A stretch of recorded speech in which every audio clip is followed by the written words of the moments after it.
Well, hello and welcome to this edition of the DMZ America podcast. It is Sunday, July 14th, 2024. I am editorial cartoonist Scott Stantis coming to you from the right. And I'm editorial cartoonist Ted Rall coming to you from the left. And Janu Bastille Day. Heureuse jour de révolution to you as well.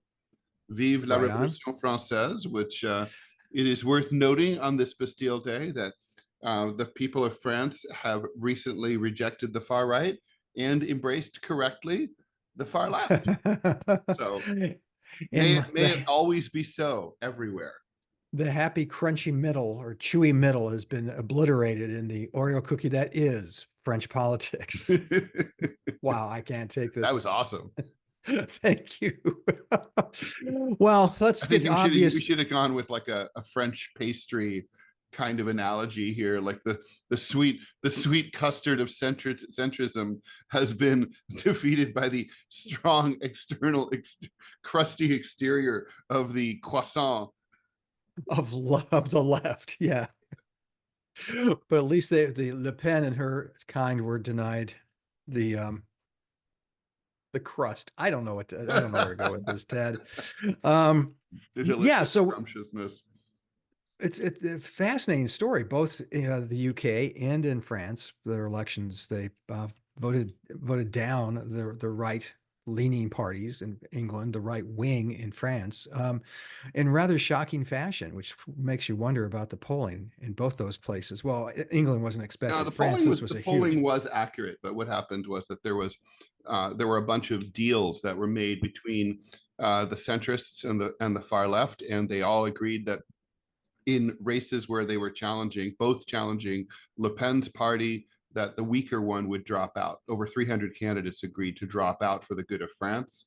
Can you, just the way that you see the same selflessness here in American politics, and yeah, Yeah. Yeah.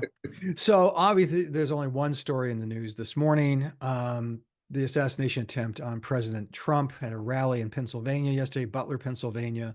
Um, the shooter, uh, I was just looking at maps because I'm still trying to.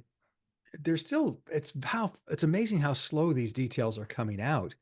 But the shooter was from a hill from pretty far away, and if it was a handgun, he got it was a close. rifle. It was a Was it a rifle. rifle? Was it It a was rifle? definitely a Okay. rifle. Yeah, yeah. I mean, first of all, those were the reports, but I knew it when I heard the recording, the audio recording, that it was a rifle. I mean, that's rifle fire. Okay. They took down the shooter. There's another person at the rally who is a victim of this tragedy. I believe there were, what, two or three other people who were injured, including the former president who was nicked in the right ear. Mhm. Um, and first and foremost, I mean, and you and I are going to be curmudgeons because that's what we are. I've been hearing a lot. There's no place for political violence in the United States. Yeah, Joe exactly. Biden That was, said that. They always say that. They always say that. well, they do, and it's empirically not true. I mean, it's like I'm not advocating it. Please, people, just You know, we're not in but favor of it, but no, there's but plenty of place for it. It happens here a lot. I It mean, does, and you know, I mean, people first of all forget that it's not two, but it's four presidents who were killed by assassins. There have been numerous assassination attempts against presidents and yes, office holders at all levels. Gabby Giffords, the congressman from Arizona. There was the guy. There was the shooting at the congressional baseball game not that long ago. What, 10 years ago, maybe? yeah, And there was my personal favorite act of political violence was the caning of Senator yes. Sumner on the floor of the United States Senate by a former senator, by a fellow senator who took offense at the fact that he had insulted the institution of slavery. And so obviously And history, knocked him. I mean, almost killed him. It and was a basically it is brutal believed. attack. I mean, you know, if his history has it that he did not die on the scene, but he did ultimately die of those injuries. He succumbed to those injuries later. So Yeah. So don't tell me that there's no room for this. There's always been room. It's not it's not a happy happy guest at the political table, but not to it mention is. the U.S. presidents themselves are constantly assassinating their political rivals overseas, or trying to. I mean, the General Soleimani of Iran, who was basically the Colin Powell of Iran, was assassinated by the United States in Iraq in, I guess, 2020 by President Trump. Bush, Obama, Trump, and now Biden have all used drones to kill political enemies overseas, or tried to. Just yesterday, the Israelis, who are our proxy in the Middle East, who tried to kill two top leaders of Hamas. That's a political assassination, although in the context of a war, it's a little different. But still, they tried to kill them. They killed 90 civilians instead, or maybe in addition. We don't really know if the Hamas leaders were struck. But the point is, these are the same people who say, like, there's no room for political violence except when we inflict it, or for all the times that it happens. I mean, it's kind of like, maybe they just need to come up with a different linguistic construction. They could just say political violence is unacceptable. That would be certainly we need to true. End it. You know, we need to not set up, and just show it for the ugly thing that it is. It's been interesting looking at social. We talked about this before we went on. There have been a number of people with the proper response, which is, I'm glad thank goodness President Trump was not seriously and that's injured. how we feel here. Yeah. I mean, it must have been really, I got to say, personally, I can relate to Trump right now, because I had this very spooky experience in 2001 of I was shot at a number of times. I mean, there was no way anybody who was there was not. But where you haven't said in Afghanistan, when I was covering the war. But at one point, I was shot at from about 100 yards away by some dudes, and one of the bullets went through my hair, and it literally, they say that you can hear the bullet whirring, and that's exactly true. You literally hear this sort of like high-pitched, like, and it's really freaky. It's like you literally feel like the hand of death, much like Joe Biden's hand, has reached out and touched you feel like this bone chill, like, go right up your spine. And I was like, that's what Trump felt yesterday. Obviously it nicked his ear, so it's even worse. But I mean, bottom line, I don't think it would have made any difference to me if I had my ear nicked or not. The point is, it's like, it's not really the fact of like whether you lost a piece of flesh. It's the fact that this projectile was so close to your brain. And, and if you just been 3 inches the other direction, you'd be done. So, it's really freaky and spooky. Yeah. I've never been shot at. I have been held at gunpoint, and that was unpleasant. So, just I've it's had all, that too. It's, now, how soon is it too soon to talk about gun culture in the United States? Is it a thing? Because you can't say there's not political violence around the globe. Much, and that's this type of thing happens. But not usually shootings. Like, for example, there's a really famous assassination. I don't remember if it's an assassination attempt or if it was successful or not, but in Japan, it's an iconic photo with the flag where the guy like tried to stab a political leader with the pointy tip part of the flag. No, that, I think you're conflating that with the picture from Boston during busing. But in the Japanese attack, the attacker had it was a samurai sword. Oh, right. And he did kill the candidate. It's not with guns when it happens in places like that. Generally not. I would say, what was his Sadat in Egypt? That was a lot of guns. A lot of guns. Yeah. Lot of automatic weapons there. Yeah. But I mean, is this attributable to gun culture?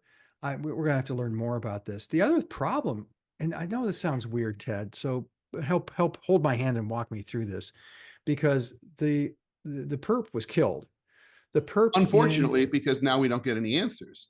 Right. He's 20 registered years Republican old. who made a $15 donation to a liberal political action committee the day of Biden's inauguration. So what is he? Yeah, well, I think you're going to find that he's a very sad individual, as most assassins are. But how much of this is gun culture? And let me get back to the point I was trying to make. I'm sorry, I'm stumbling. I'm obviously a little rattled as well. Um, but in terms of the response to this kind of attack, the attack in Las Vegas is another example where they killed the guy. We still, to this day, the single day mass shooting champion in the United States, we don't know why he did it. Right. We have no idea, really. Yeah. And he didn't leave behind a manifesto. His life was not particularly bad. No. We just don't. But he still felt he had to go to a hotel with a room overlooking a concert and start shooting people. Yeah. Now, that's question number one. I mean, the police response of we must kill him? Is there a better way to do this so we can get responses? I mean, we're going to segue into the political ramifications of this in a few minutes, but I want to bring this up now is that Gerald Ford was 2 assassination attempts on his life within 9 days of each other, both women, Yes. by the way. So Mm-hmm. Go sisters. They did not kill either one of them. Squeaky Fromm and Sarah Jane Moore was the other one. Was that the appropriate response by the response? And you see who comes out: the black ops guys, the Secret Service grabs the president, drags him off. And I have to admit, this is so Trump, and it's the part of Trump that I think really people who support him adore about him is he's actually wrestling with the Secret Service so he can pump his fist even more. Oh my have you God. seen the video when he's Absolutely, going to the car? it's absolutely, I don't, he understood instantaneously the import of the moment and what he needed to do. There's a museum in Paris that has a Charles de Gaulle's képi. It has a bullet hole through the képi. And Charles de Gaulle was wearing it on August 25th, 1944, on the day that Paris was liberated. And there was still concern that he should not appear because there were still German snipers throughout the city. But anyway, he was marching toward the Arc de Triomphe to place flowers or garland on the tomb of the unknown soldier underneath. And indeed, a German sniper began firing at him and the people around him in the procession. He recalled later that he understood immediately the import of the moment and that he needed to show, after 4 years of lick-spittle Vichy collaborationism, that France walked tall and was proud. So even though he was, of course, terrified and he could hear the bullets and feel the bullets whirring around him, he stood up tall and erect and kept walking forward.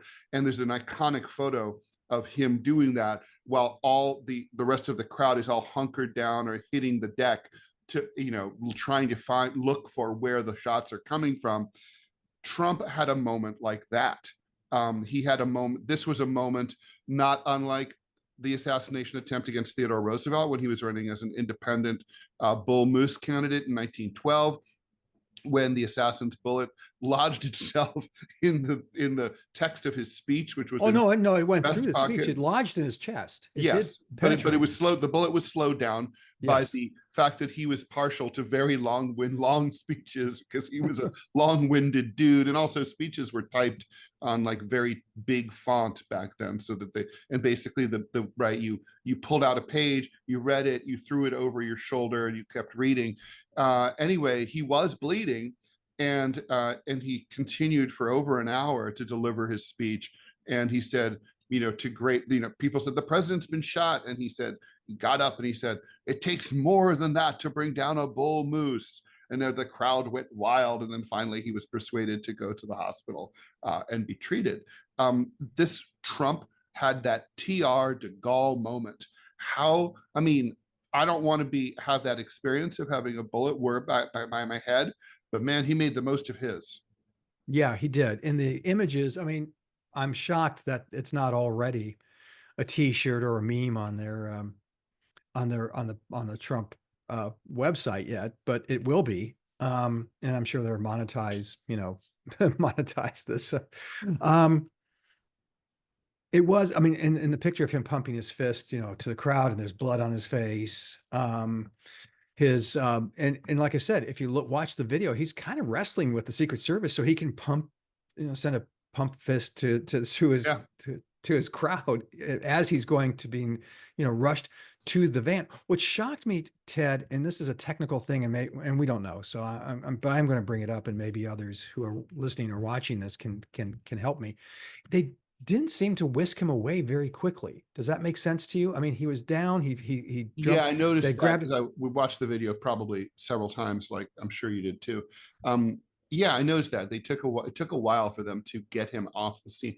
To me, that made sense because the first thing you want to do is, in a situation like that, is establish situational awareness. They're not really sure if there's multiple shooters. You might be moving him. He's behind the podium outside of the line of sight of where someone might be shooting at him. Maybe first you cover him and make sure he's covered. Then you try to figure out what's going on and who's responsible for it, and then you move him to out of harm's way. I think that had to be the procedure. I mean, it had to be. Okay. I was just, like I said, I was surprised. I mean, I wasn't like, oh my God, what's wrong with those guys? But it took much longer to get him from the It's not what podium we to the saw in car. Dallas in 1963, where they just hit the gas and hauled ass and got the fuck out of there. Well, I would argue I mentioned the Ford assassination attempts, both of them, they grabbed him and they dragged Reagan him also, away. yeah, they Yeah. dragged him into the car right Yeah. away. Reagan was gone like in an instant. Unfortunately, he had been hit before that happened. So, okay, let's look forward because obviously people now are going to be dissecting what happened, the specifics. We're going to learn more. We know enough now to go forward and think, what are the political ramifications of this, Ted? They're big. They're Now, you called me yesterday and you said they were big, and I'm going to come, if I may interrupt for just a second, and say that these Ford assassinations did not help him win. I mean, that race. So, true. but this is a different guy, different time, and different reaction. I'm sorry, this is where Ted is absolutely correct. The image of a defiant Trump raising his fist, blood on his face. It's political gold. It's like De No, Gaulle, yeah. and This sounds.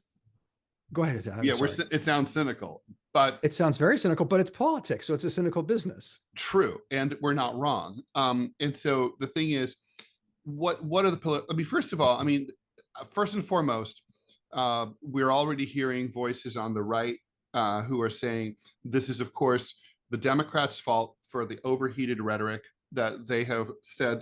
They've framed Donald Trump as an existential threat to democracy. They've called him evil. Biden has called him evil. That's a quote. They have called. I mean, if you say this, I mean, it is true that there's been a drumbeat of attacks against Trump that have been just way over the top for the better part of really 8 years. And now Trump derangement syndrome is out of control. So whether we're not going to know really what motivated this kid unless he left something in writing, and in a way it doesn't matter. I mean, it's sort of like the Kennedy assassination was not motivated by the atmosphere of tension between the right and the left in Dallas, but even so, it's part of historical lore that somehow Dallas was a dangerous and tense place for Democrats in 1963. It had nothing to do with that. I mean, hell, Oswald was a communist, but it's the point is that Republicans will get traction when they say, look, you guys talked so much shit about this guy. It was only a matter of time before some crazy took it seriously and decided to try to take him out. That is going to be very hard for Democrats to argue against. Yeah, I think, well, if you're going to, yeah, that's always, the finger pointing, the blame game, who caused this kid to do what he did. I mean, who the hell? I think we're going to discover that this is a very sad individual. He's very young, 20 years old. I mean, my God. Yeah, recent high school graduate, but obviously not an idiot. One of the details we know about him is that he won some kind of math science award scholarship when he graduated from high school. Is that right? Yeah, a small one, but I mean, okay, that's obviously not a moron. So no, but I mean, And there just seems to be, I'm not sure. Again, I watched the video several times, and the video from the stand of where the pool cameras were, right? And they pan and they're following the president, the former president being taken to the car. And the crowd between the car and the camera is full of these unsavory looking people Deplorables, if flipping you will. a whole basket of them. But in all seriousness, they're the kind of people who, road rage people is Mhm. the only is what struck me at that moment. And they're all turned towards the camera, flipping in the bird. I mean, Yes. their faces twisted in a level of anger. Yep. Um, where does that translate into anything? I mean, is They there were going mad to at the be? media because there's been a war between the media and Trump. Trump, and I think it doesn't matter who started it, but clearly the media has been after Trump for a long time, and Trump's been after the media for a long time, and at his rallies, he will often say, like, look at those assholes over there, pointing at like the cameramen for the various networks. I was listening to a BBC report where they said, well, we were there, but we were on the outside of the perimeter because we had not been approved to attend the rally. I mean, that's Ah, the level of contempt that even foreign media is not, admitted to a Trump rally. The bad blood between these two sides is just, massive. It is a huge, and so yeah, I think and you heard people leaving and like muttering about civil war, and there's going to be a civil war. Thank God that this was unsuccessful, right? I mean, for him, for his sake, for the sake of the GOP and for the sake of the country. I mean, I also think about, you know, like, let's just say that had this had been successful yesterday, the RNC is this week. There's no heir apparent to Donald Trump. no, He no, hasn't no. even selected his vice presidential running mate yet, or if he has selected this person, he probably has, but he hasn't announced them. So it's like, what? So like, what would have happened? I don't even know. I mean, would they have had to delay the convention and have some Yeah. kind of additional new process later on? No, Um, I think they would have opened up the floor, and opened up the convention too. I think you would have delayed it by a week or more, and mhm. then opened the floor up to, and in that week, my God, They go old school. They roll old school. It's 1952. yeah, it's, cigars, back rooms, the whole smash. By the way, Biden did call and apparently speak with former Yes. President Trump. So Yeah. that sets a good example. And If, but I'm surprised, to be honest, that Trump took the call. um yeah, I mean, me too. I I mean, I'm hate not to say sure. it. Honestly, if I were Donald Trump, I probably would not have taken the call. Um, Why? but honestly, I do think the Democrats and Biden have gone too far in their attacks against Trump. They have personalized the they've personalized a political campaign, and they have not focused on policy. They focused on personality, and by making one person a living embodiment of a threat to an American system of government that's a quarter of 1,000 years old, that is I think they have gone too far. It has always bothered me the way that they talk about Trump. It's like they are, even like the contempt in Biden's voice when he says the word Trump, and he's like, Trump, like like the way you would say dog shit. It's like it's disgusting, really. And I'm like, and I'm saying this as someone who would not vote for Trump, who really does find a lot of aspects of his movement um, uh, repugnant. But I mean, the point is, focus on the ideas. Not name calling, not personalizing these things. And the thing is, they're trying to delegitimize the very real concerns that are reflected by Trumpism. I mean, Trumpism is a symptom of something that's very wrong in the American system at this point, and it's not being addressed by the Democrats at all. It's being ignored, Yeah, and yeah, I agree. and so I mean, I'm shaken by this. I remember when I got the news. I was in this. I think it was the summer of 1981 when Reagan was shot by John Hinckley, and I was at home in Ohio, and and I heard about it, and someone called me and told me. I turned on the TV, and I was just shocked. Now, I hated Ronald Reagan, really, really hated Reagan, and it was personal for me. He had imposed student loan cuts and grant cuts that caused a lot of my good friends to be thrown out of college. So I literally lost my friends, never to be seen again, right? Like, and because back then there were no cell phones, you couldn't keep in touch. It was like, bye. But even so, it was like, this is not supposed to happen. We're not supposed to do this. This is not the way that and I don't think John Hinckley was just trying to get into what's her name's pants, right? Jodie Foster. Yeah, I mean, someone should have told him she's gay, but it's not personal. She doesn't want any dude. But the point is that, like, yeah, it had nothing to do with politics. But why Reagan? It's because there's an iconic political power that draws crazies to kill people. Yeah. Not I was just thinking, crazies, but usually. Oh, they're usually.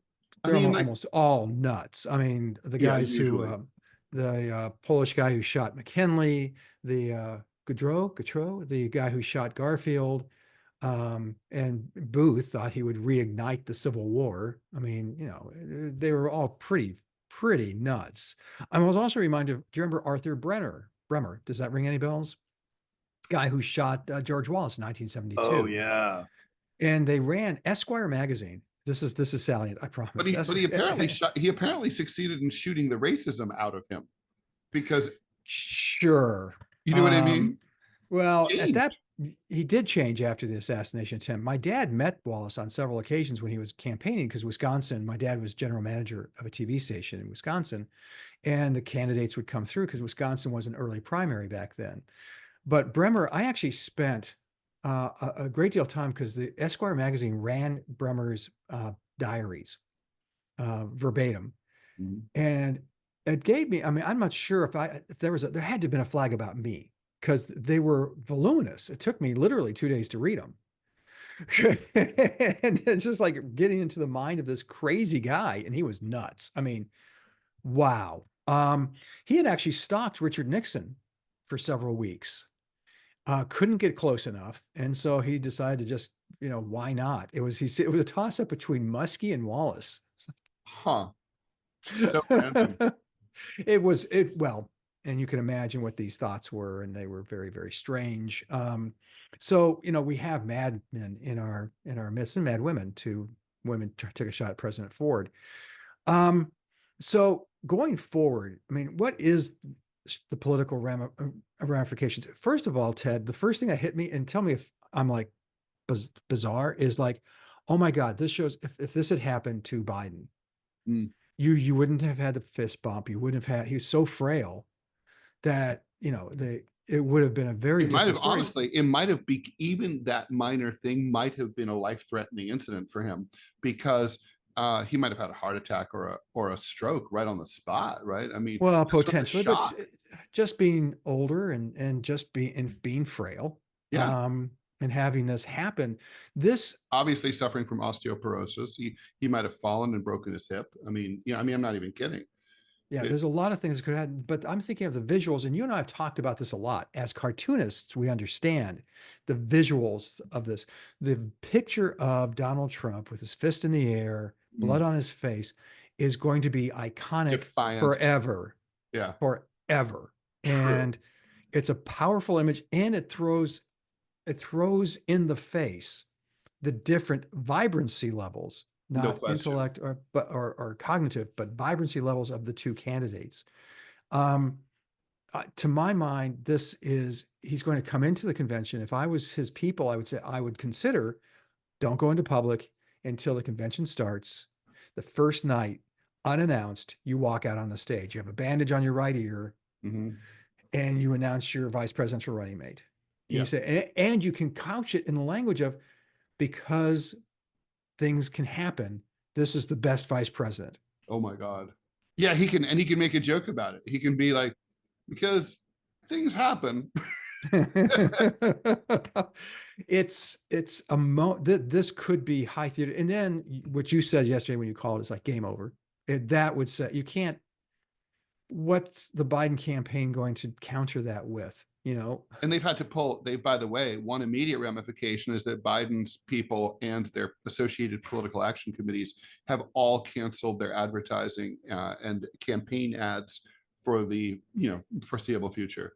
yeah, Obviously, they will resume, but what it means is that the RNC now has their drama. The only drama that they were going to experience this week was going to be the Veep announcement. Now the whole thing is saturated with drama, and they have it all to themselves, and the Democrats have to take a huge cup of shut the fuck up.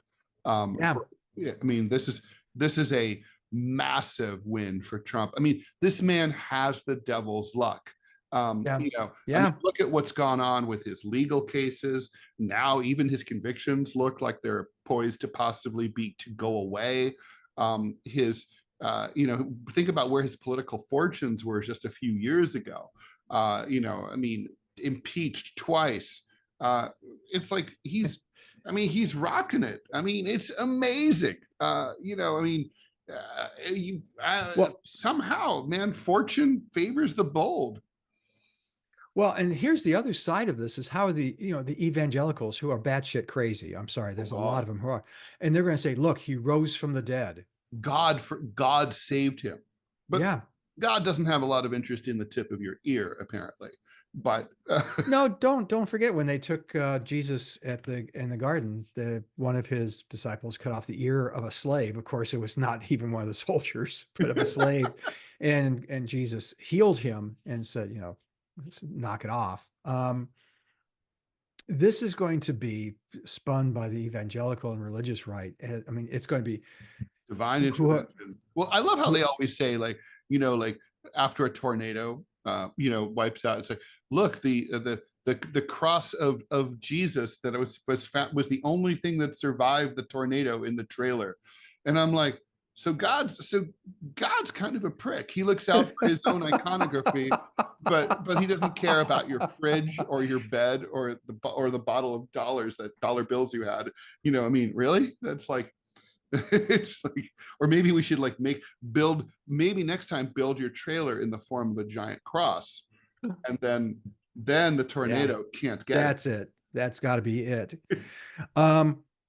I agreed with you. I think the immediate bump is going to be crazy. If you were advising the Trump campaign, and okay, like I said, we're cynical. It's a cynical business. Mm-hmm. What do you do? Okay, let me hand it to this. A, you're going to head the Trump campaign. What do you do? And B, you had the Biden campaign. How do you react to this? Well, if I'm the Trump campaign, I got to say, well, first of all, you're going to do everything that you already described. In addition, you're going to come up with some ads and you're going to run them relentlessly that basically show Democrats saying really mean shit about Trump. And then you're going to show, like, it'll be like Democrats, like, leading to basically, the brief has been that Republicans and the Trumpies have been escalating the rhetoric and saying all sorts of inappropriate shit, that they're rude, crude, and socially unacceptable. Yeah. This flips the script, gets rid of that narrative entirely. You blame, it's like, I know what I am, but what are you? You go straight to the Democrats and say, you guys are the ones who've been doing this. You're engaged in political projection and psychological projection. And so you're going to blame them. You're going to say, you're Biden and you people, you almost got Trump killed. You people are dangerous. That's fucking, I would be all over that. I mean, because it would insulate Trump from the number one criticism about him. In terms of what do the Democrats do, their instinct is going to be to hunker down and not say anything.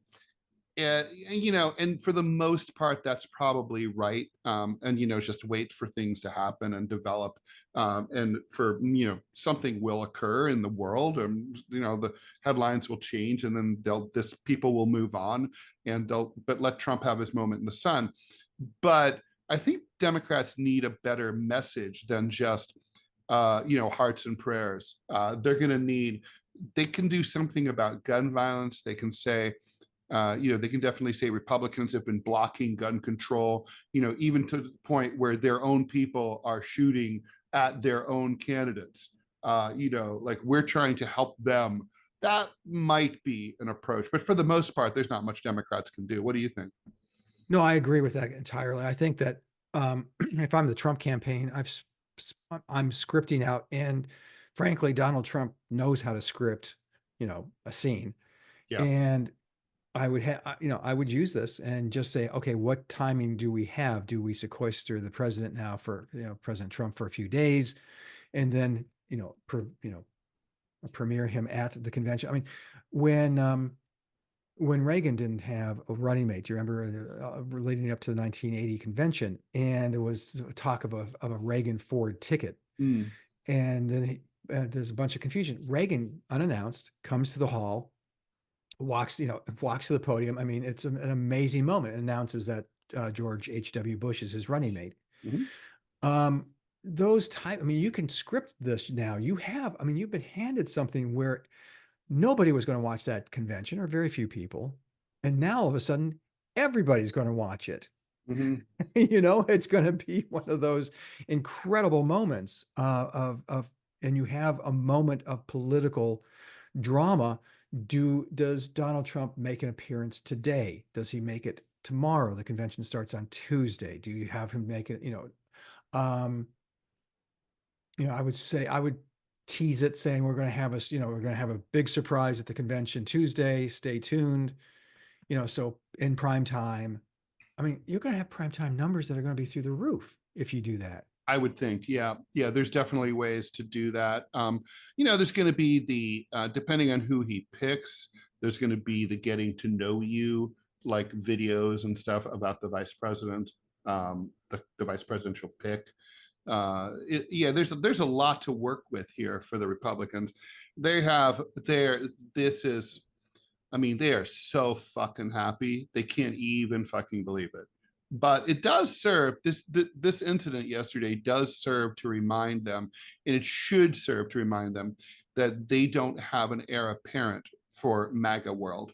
They don't, there is no one who can step forward. I mean, imagine if Trump vanished yesterday afternoon, what would they do? I mean, who is next? I don't know. Do you?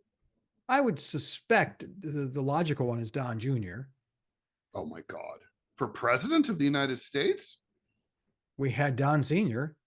I mean, come on. Yeah, come on. Really? I mean, why are you so amazed at this? Why? Because he doesn't have the riz, as the kids sort of say. He doesn't. I don't know. I mean, I don't know MAGA world enough. I mean, maybe here's the thing about Trumpism is, okay, it has a very strong localized base everywhere, but it has a lot of bleed over into mainstream republicanism and even into sort of generic independent populism. Don Jr. doesn't have those bleed overs. Don Jr. is known only in the world of the Trump rallies. No independent voters know who he is or know anything about him, and he's not going to appeal to those people. That's different. Donald Trump is a massive international known commodity and celebrity and business person going back for half a century. I mean, who the fuck is Don Jr.? Pipsqueak. I mean, no, I just don't think so. Okay. All right. Well, who else? I mean, who else is there really? You've got the ones who are on, and you have, afterthoughts. You have the ones who are the short list for the vice presidency. But you're right. There is no natural next person to lead MAGA world. So this is, I mean, just when you think things can't get any weirder. Yeah. This happens. This was poised to be the most boring presidential election ever. Rematch between these two old assholes. Remember that? That was going to be boring. Yeah. Yeah. Well, not so much. Let me ask you this, if I may get personal for a moment, because I've heard from other people that were deeply affected by this. First and foremost, if you think about it, we haven't had an assassination attempt, in this country since, has it been since Reagan? I Well, think not a that, serious one. I mean, there's been some stupid ones like the drone attack against the White House under the little hobby drone, oh, okay. under Obama, but nothing real. Yeah, I mean, Nothing like like this. a meaningful, like it got close, right? Yeah. Yeah. So why has this affected you so much? Because I've heard from a number of friends how deeply it's affected them. Mhm. So help me understand this because maybe my age, my cynicism, I'm a little older than you, I so don't I've been know. through I mean, it's this. like this is something I need to maybe work out in therapy. But it is. I mean, Sorry. I'm not even kidding. So I don't know on a. It's hard to say. I mean, objectively speaking, do I like Donald Trump? No. Would I vote for him? No. Is he more important or special than when anyone else dies or almost dies or gets shot at? No. None of the objectively, it's no more. It's no more of a big deal than say a kid in Gaza having a bullet whiz by their head. It's the same thing. Um, and in a way it's worse for the Gazan kid because that kid didn't go looking for it, but Trump took a risk by agreeing to become a political candidate. um, that said, I think it's sophistry to say that a guy like Trump is not special by virtue of his position, his former position, the position that he seeks, his notoriety, his fame. He is someone. He is different. Some people are more equal than others, and maybe it shouldn't be like that. But psychologically, it is like that. It's part of the discomfort that I had with all the lawfare that's been directed towards him. Like just lock him up. And it's kind of like, do we treat the president of the United States or a former president just like we treat anyone else? Well, we can, we do, and we don't, right? I mean, this country has never really figured that out. Are we really a country where we're all citizens equal under the law, or are some more equal than others? And I think it's like sort of sometimes yes, sometimes no. And the sometimes no part is what impacts you when, like if you heard, oh, there's a drive-by shooting in a bad neighborhood and one member of a gang shot another member of a rival gang, and he died. That's the same exact incident as, say, Oswald shooting Kennedy. But because of the symbolic resonance of someone like who's the president of the United States, it has a massive ripple effect. I mean, that it's more than a person; it's a position. There's symbolism. It's basically like an individual taking away our agency. Like if Donald Trump is to be denied the presidency, that should be denied by 330 million American people. It should not be taken away by some 20-year-old, with who just happens to have a gun and a good spot on the roof. And I think that's fundamentally what it is. It feels like it's a cheat. It feels, it's like there's certain things that just feel wrong, like for example, drone murder, killing people in the battlefield with drones feels like cheating somehow. I mean, it's not really rational. Dead is dead, but it's just sort of, I think, the way we're wired. Interesting. Yeah, because I don't have that kind. I mean, obviously it's affecting because it's a leader and but and maybe my age has something to do with it as well. Because I can remember, I have a very vague memory of the JFK assassination, but I have very vivid memories of the Martin Luther King assassination and the Bobby Kennedy assassination. I was 9 years old. My father was program director for a TV station in San Diego in 1968.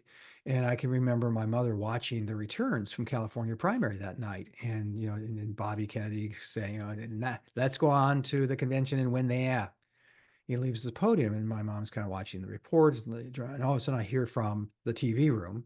This is back in the 60s. Oh my God, just scream, oh my God, and waking my dad up because dad had already gone to bed. It's just assume, okay, well, the primary's over. Now it's on to a normal next day. And my dad throwing on his suit and tie and hauling ass out the door to go down to the TV station. How are we going to cover this? Because this is San Diego station. The assassination had happened just up the road in LA. All the logistics so I have that memory. I remember when Wallace was shot. That was a big deal. People forget George Wallace in 1972 was leading the Democratic primaries. That's And he had crazy. just and he had just won Maryland, and he was going to win Florida. Mhm. This was one of those moments where he went, "Oh, gee whiz, this is weird."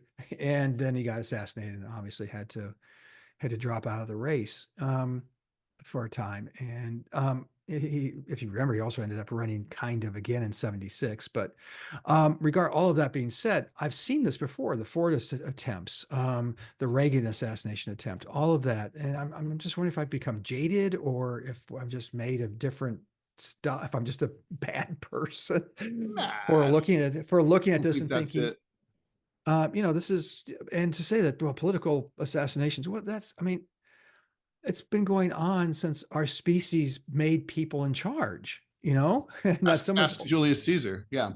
yeah, so stabbed 36, 37 times, and only one of that's the other, that whole side of the story of the autopsy. The first real autopsy was on Julius Caesar rather. And it's fascinating that of all those stab wounds, only one of them was fatal. The rest of them were very superficial. By the way, a smart move on Biden's part would be to try and offer and try to visit Trump, Yeah. and Yes. that would be, in private, but like just let it be known. Yeah. I think it'd be, it's obviously a smart move. It'd be the right thing to do too. Yeah, it'd just be a nice human thing to do. So I would hope so. So going forward, this, damn, stay tuned, folks, because it's apparently the The hits boring keep too on old guy coming. election. Yeah, no Yeah, no, kidding. it's really crazy. We'll see what happens here. All right, so where can we find all things Scottian? Go ahead and go to chicagotribune.com/opinion, and you can see some of my work there. You can go to gocomics.com/Scott Stantis, see my work there. Go to gocomics.com/prickly city and see my political comic strip, which today is the day I write it, so it's going to be very weird. I'm not sure what tact it's going to take in the prickly city, so check that out. Also, Center Clip, which is an app for mini podcasts, 30 seconds, no longer than 5 minutes, where you can respond to events. I still don't. Have you posted to that yet, I Ted? did just post this morning. Yeah, I'll have to check that out. I have not, because I'm not entirely sure what to say. I always take my lead from Ted. So, as all smart people do. so Ted, where do we see all things Rawlian? So go to rawl.com, also whowhatwhy.org. I have a cartoon up there today. Sputnik. Go to X Spaces, Rumble, and SputnikGlobal.com to check out the Monday through Friday, 10 a.m. to 12 noon Final Countdown radio show with me and Angie Wong. And you don't have to listen to that live. It's you can listen to it after the fact. And go to gocomics.com/Ted Rall. Okay, well, there we go, folks. The Republic continues, and as does this podcast. We'll hit you with another one probably, coming up, and commenting on what happens at the RNC as it And the occurs. vice presidential pick, we'll be watching for that. Yes. What's and your we're still on prediction? Biden administration death watch day. Yeah, I think this puts that. This Day is a number gift 18. in a weird way. This is a gift to the Bidens, to that story as well, because that puts that on the shelf for a while and lets that. That's true. And the simmer was already coming down. So I think my prediction, and you're going to owe me a beer, Oh my is that God. I is know. that I know. I can't believe Joe it.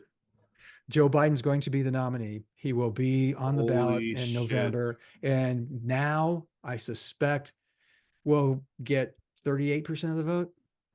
That's, yeah, absolutely catastrophic. George McGovern, call your office. Now Um, think about this. Think about the mandate, something like that. I mean, an actual mandate hands to MAGA Nation. with the House and the Senate, of course. Yeah, yeah, Probably not a super majority because I don't think there's enough seats open in the Senate to make that achievable. But still, a sizable, comfortable majority in both houses. They have yeah. they control the Supreme Court already overwhelmingly. So yeah, no, yeah. might be time to make sure your passport's up to date. Yeah, Anyway. yeah. Portugal's a calling, folks. Anyway, all right. So I will leave that. We'll leave that there. Okay. All Everyone, right. thanks for listening. Au revoir, Ted. Au revoir. À bientôt.